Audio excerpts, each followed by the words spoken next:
વિશ્વના કલ્યાણ માટે બ્રહ્મશક્તિ સેના દ્વારા વડોદરાથી પાવાગઢ ખાતે આયોજિત ધ્વજારોહણ સંકલ્પ યાત્રા 2નું ભવ્યથી દિવ્ય આયોજન કરવામાં આવ્યું। જય મા મહાકાળી, જય પરશુરામના જય ઘોષ સાથે દેશની રક્ષા માટે સરહદ પર ફરજ બજાવતા જવાનો માટે ભારતના ભવ્ય વિજય માટે બ્રહ્મશક્તિ સેનાના યુવાનો દ્વારા પાવાગઢ ખાતે મા મહાકાળીને ધ્વજારોહણ કરવામાં આવ્યું।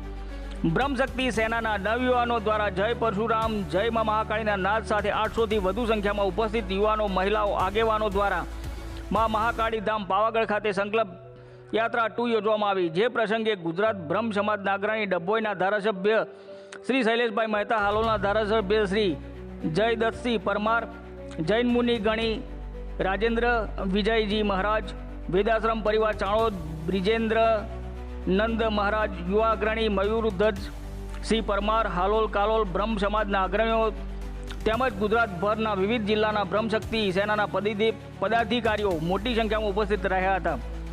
આ સૌ બ્રહ્મશક્તિ સેનાના યુવાનો દ્વારા દેશની રક્ષા માટે સરહદ પર ફરજ બજાવતા જવાનોની રક્ષા માટે જય મહાકાળીને પ્રાર્થના કરવામાં આવી હતી। ભારત વિજય મેળવે અને અખંડ ભારતનું નિર્માણ થાય એવી મહાકાળીના ચરણોમાં અરજી કરવામાં આવી હતી।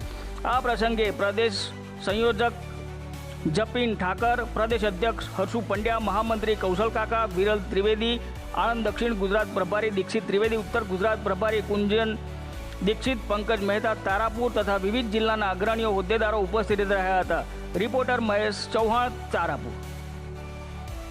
ગુજરાત દ્વારા વિશ્વ સુખાકારી, વિશ્વના કલ્યાણ માટે અને પાકિસ્તાન સામે જડબાતોડ જવાબ આપતા આપણા વીર સૈનિકોના જોશ, ઉત્સાહ અને આશીર્વાદ મળે, માતા રાણીની શક્તિ મળે એ માટે આજે ધ્વજારોહણ સંકલ્પ યાત્રા આપણે પૂર્ણ કરી છે।